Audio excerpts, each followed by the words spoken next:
Hey, in this video, we're going to be diving into signal-based prospecting, why it's actually harder than it should be, and how to think about your GTM motion holistically. So most companies don't have a single source of truth when it comes to go-to-market intelligence. So what that means is they are unable to have high quality B2B company contact, firmographic and technographic data, which is constantly updated, verified and validated, when they can't also layer in buy-in signals such as buyer intent data, company announcements, and first-party data that might already exist in their CRM, like demo requests or even survey responses. And then also, they have a separate tool in most cases, which is an AI layer, looking at analysis, research, including the recommendations and actions to actually launch outbound messaging. And this combination of data would help GTM teams develop a complete view of their customers, prospects, and markets. But as I said, most struggle to have that. It also would give companies the fuel to create automations, workflows, and agents that are far more powerful than basic AI solutions or disparate solutions that are in place. Building lists and sending templated emails just simply doesn't work anymore, especially when you're targeting the mid-market and enterprise accounts. The higher the ACV, and the smaller the TAM, the more you need to be smart with your GTM approach, and signal-based prospecting can help with this. So in the rest of the video, I'll be walking through what do we actually mean by signal-based prospecting, what are some of the benefits and what are some of the challenges of signal-based prospecting, the idea of signal stacking and what that means to GTM teams, and lastly, how to think about implementing signal-based prospecting. So what do we mean by signal-based prospecting? Well, if you think traditionally about outbound, it has always been about sending large volumes of emails to a segment of a market. Many companies need to spend more time defining their ICP, their ideal client profiles, because I often see that they say, we sell to tech companies with 20,000 employees, which is just way too broad. Whereas when you start to layer signals in, these are events that happen and suggest that something has changed in the ICP fit accounts, such as a new hire, a funding round, a shift in strategy, or even a new technology installed, especially if your solution integrates with that technology. So we need to think about signal-based prospecting as something that adds timing and context to your ICPs. ZoomInfo has put together a really good slide which shows the different types of signals. It begins with the personalizational signals. So these are things that you can use to make your message a little bit more relevant to the individual that you're reaching out to. So things like podcast mentions, any award or recognitions, personnel challenges, and then defaulting to pain points. If you can't find any signals at all, then always default to the pain points that prospect is likely facing. Then you have awareness signals. These are things that are like new hires, new C-suite joined, even maybe a champion has moved roles, or even hiring plans. And lastly, you've got your buy-in signals. These are things like a high-value page visit, spikes in intent, a G2 competitor view, or even submitting a web form. The best intent is somebody filling out a demo request form, of course. So why does this matter? Why are signals more important? Well, if your ICP tells you who to reach out to in terms of the companies, signals tell you when to reach out and then why and what to say. So let's talk more about some of the benefits of signal-based prospecting.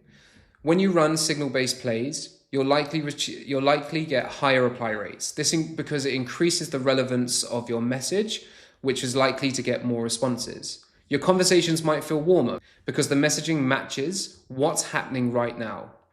It also allows your reps to perform better prioritization as they can focus on accounts with movement, not just a profile fit. And then also it improves your messaging overall. You're not just guessing pain, you're reacting to the real world events and signals that you can determine. But the reality of signal-based prospecting is that you'll likely have much smaller lists, as most accounts won't have relevant signals right now, but that's okay. Signals are not a replacement for outbound, they're an enhancement.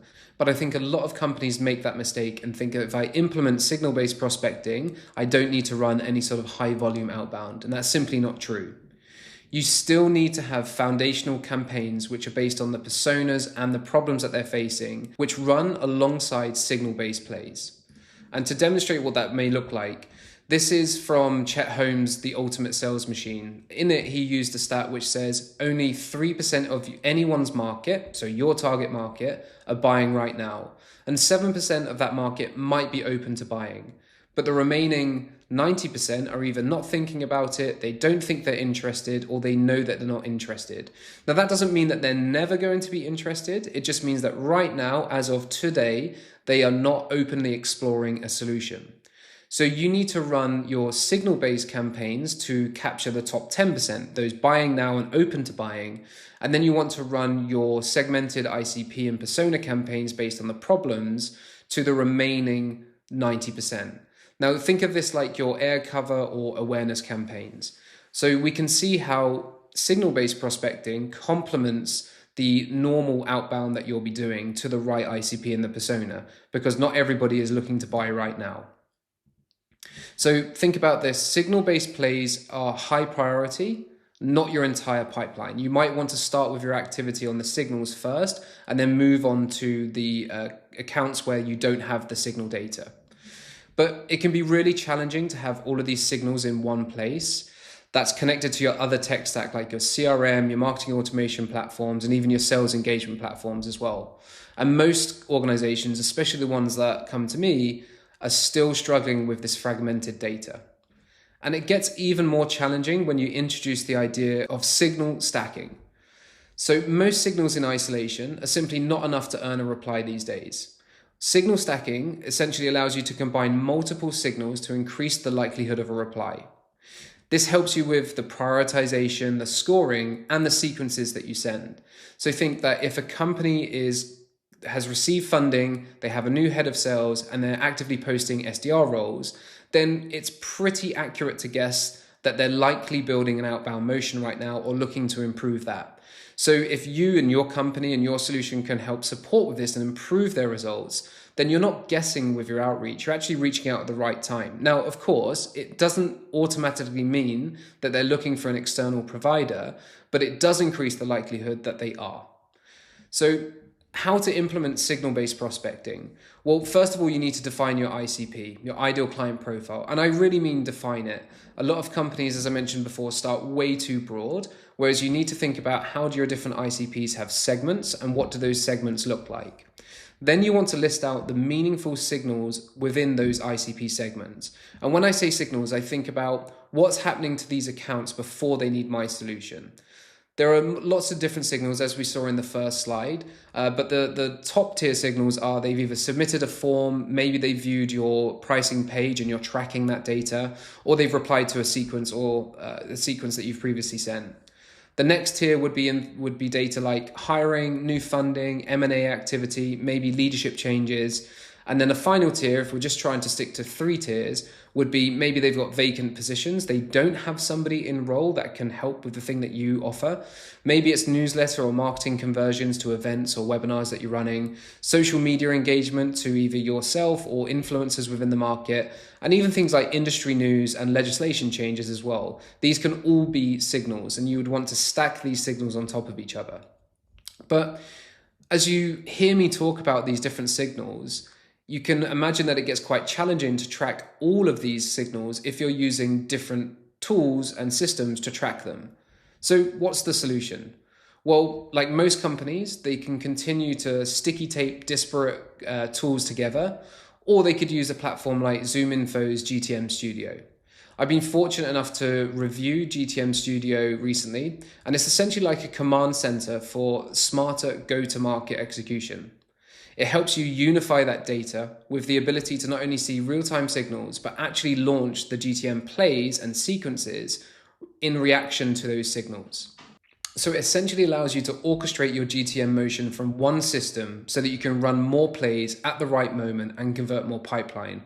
Remembering that your lists are going to be much smaller when you're using signal-based prospecting as a strategy. It helps you show up when buyers are ready, not after. So you don't miss the opportunity of reaching out at the right time to the right person. And the more signals an account has, the higher the priority it should be for reaching out. This isn't about just having more data, which a lot of companies struggle with. It's about doing more with the data that you have and actually being able to execute on it, because that is the gap. You can have the data, but then you have to execute on it. And a lot of companies struggle with that. It essentially helps you go from the old way of prospecting to the new way. The old way being you build a list of accounts, you find the contacts within those accounts, and then you enroll them into a sequence using a sales engagement tool. Now, these don't get the replies that they used to, and each year I see the reply rates going lower and lower. Now, I don't think this is the fault of the sales engagement platform. It's really the strategy and approach that GTM teams are taking that's causing this to be an issue. Now, if you look at the new way, which increases the likelihood of conversion, you're combining multiple signals, and then you're using and leveraging AI to enrich that data, to score that data, and then help you build those personalized email sequences. Now, these might be saved as drafts that your team need to approve before they go into a sequence, or you might fine tune the AI yourself. You need to have an element of your own prompting and engineering there to make sure that these work. But these help you to act, and I think that's the key thing here. So a platform like GTM Studio can help you outreach based on the signal, whether that be inbound, whether that be outbound. Regardless of the signal, it can help you automatically trigger a workflow. Within that workflow, an event happens or a signal is tracked, then some actions take place, which could be enriching the visitor, could be scoring that lead, seeing whether there has been previous activity or no activity, assigning it to a rep internally, drafting that email, and then sending a notification to that rep to maybe check the email before sending, or maybe then connect with that prospect on LinkedIn. The possibilities are endless when you have all of that data in one place. So to recap signals, spray and pray tactics are truly over. Signal-based prospecting works when you have the right intelligence platform underpinning the campaigns. The strategy only works alongside other demand generation activity, and it's not meant to replace outbound as a whole. Stacking those signals can lead to better prioritization, scoring, and also sequencing, which ultimately leads to more replies and more meetings booked. Choosing the right platform, like GTM Studio, can make or break the effectiveness of your pipeline generation results. So I've got a lot more content to come about ZoomInfo's GTM Studio, and I'm really excited to continue testing it and demonstrating how it helps RevOps teams, sales leaderships, and the sales reps in the trenches with multiple things within their sales process. Whether that's giving them total control to design, enrich, and launch those go-to-market strategies based on the precision, eliminating the data silos so you have everything in one place, automating those routine processes and eliminating the manual tasks, and delivering real-time buyer intelligence that gives you constant visibility into potential customer activities so that you can send the right message at the right time, which is effectively what is working in outbound today. So if you have any more questions about signal-based prospecting or even ZoomInfo's GTM Studio, feel free to reach out to me via my website at yellowo.co.uk.